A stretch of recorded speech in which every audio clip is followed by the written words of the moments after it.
मथुरा में यमुना के घाटों पर प्लास्टिक प्रदूषण बढ़ रहा है, जिससे श्रद्धालुओं की भावनाएं आहत हो रही हैं। ब्रज पर्यावरण संरक्षण परिषद के प्रतिनिधि मंडल ने जिलाधिकारी को ज्ञापन दिया है और मांग की है कि घाटों पर स्नान योग्य जल की व्यवस्था की जाए और प्लास्टिक प्रदूषण को रोकने के लिए कदम उठाए जाएं। जिलाधिकारी ने संबंधित अधिकारियों को निर्देश दिए कि यमुना जल में जल बढ़ाने और घाटों पर व्याप्त गंदगी को साफ करवाने के लिए कदम उठाए जाएं। प्रतिनिधि मंडल में शामिल लोगों ने कहा कि वे इस मुद्दे पर लगातार काम करेंगे और यमुना को स्वच्छ बनाने के लिए प्रयासरत रहेंगे।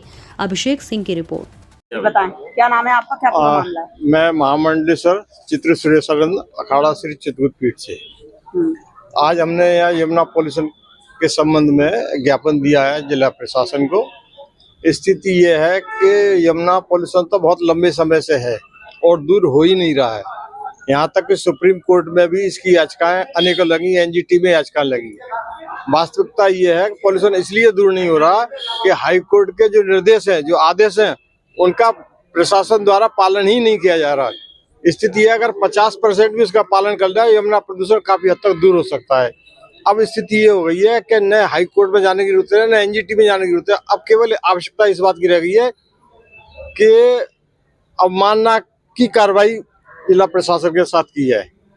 क्योंकि अगर जिला आश्वासन दिया गया, आश्वासन तो हर बार मिलता है, आज भी आश्वासन मिला है। स्थिति है कि कल माघ माह का स्नान है 14 तारीख को, 15 तारीख को स्नान है, 2 दिन स्नान चलेगा। लेकिन यमुना की स्थिति है कि पॉल्यूशन तो है ही, यमुना में पानी भी नहीं जो कोई उसमें स्नान कर सके बाहर आने वाली।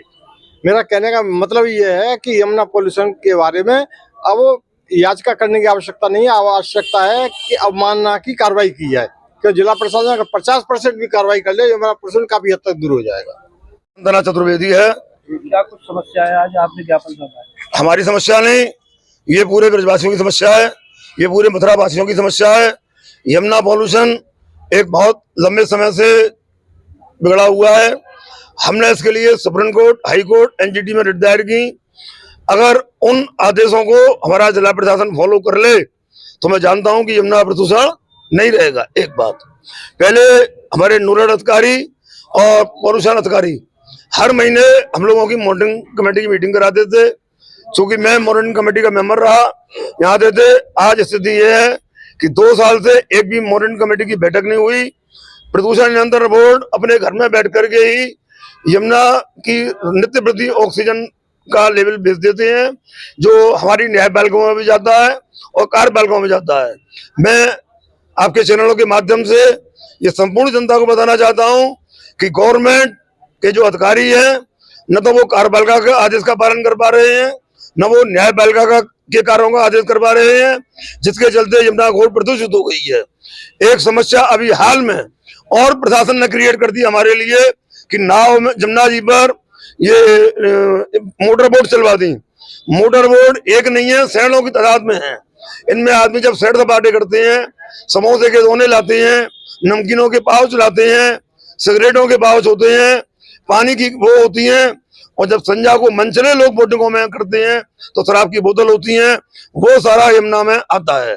हमारे यहाँ यमुना पर विश्राम घाट, बंगाली घाट, चाम घाट, इन सभी घाटों को लेकर के एक सुप्रीम कोर्ट का आदेश था कि यहाँ सीओ स्तर की पुलिस चौकी स्थापित की जाए, जिसका नाम रबर पुलिस होगा।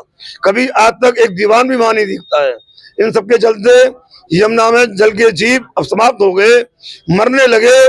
इससे व्याकुल होकर के आज हम फिर लोगों ने जो है वो ब्रज पर्यावरण संरक्षक और दीर्घ विष्णु मंदिर सेवा संस्थान और चित्रांत परिषद के माध्यम से डीएम साहब को ज्ञापन दिया है। और हमने ये संकल्प किया है कि जिस तरह से पिछले दिनों में हमने 20 वर्ष संघर्ष किया, अब हम फिर संघर्ष करेंगे और अपनी माँ यमुना माता को शुद्ध करा के रहेंगे।